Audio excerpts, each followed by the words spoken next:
There it is, resolved. She's looking for something in his face, in the body language, in the body presence, in his words, that fits the prerogative or type. It's in the demeanor, it's in the face, it's in what that woman has been conditioned to.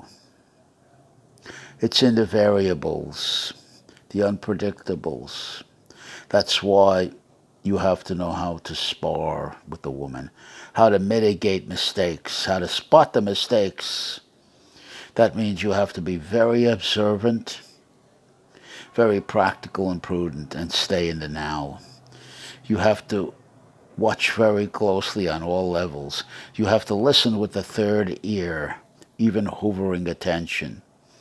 Theodore Reich, the great psychoanalyst, listening with the third ear, and even hovering attention that can keep everything that's going on in perspectives and in their different compartments, and memorialize very good memory because you want to recreate what happened, what went wrong, or even what went right. Not everything will go right, but you've got to know where your strengths and your vulnerabilities are, practically speaking. But the woman in the interview of your life is searching that face. And she's has expectancies and prerogatives.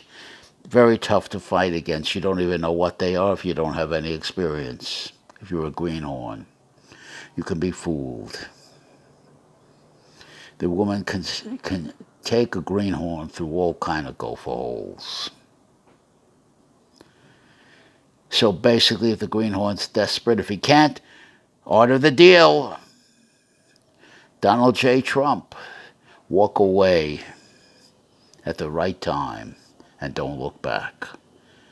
If he doesn't have that power, if he's so desperate, he wants so much to cleave to whatever attention, whatever fantasies he can glean from the interaction, take back later and build a soap opera around them, build an elaborate fantasy around them. He's looking for concrete moments in small denouements of some acceptance. Maybe it was a word, maybe it was a smile, he remembers it.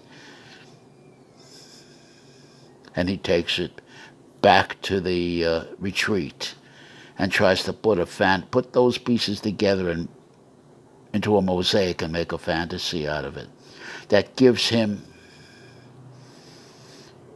vicarious pretense, substitute release, that he can sell himself a credible fantasy that he has been accepted and confirmed on some level, just like Cool Guy.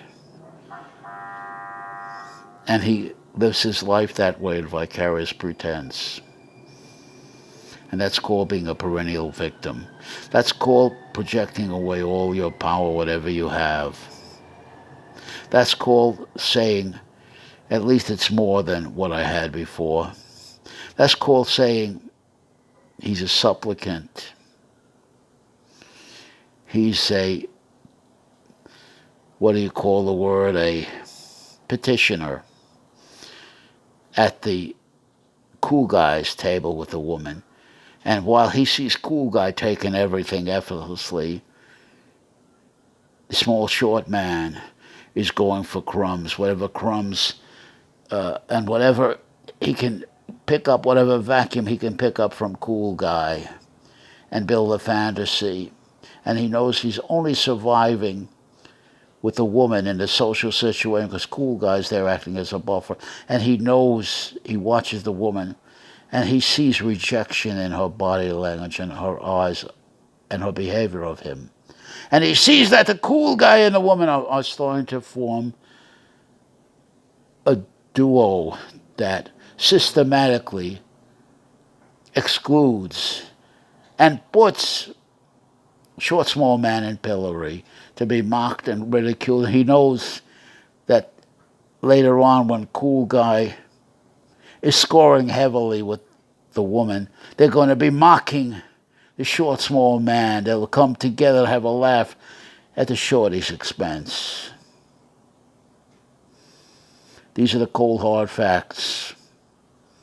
Deal with it.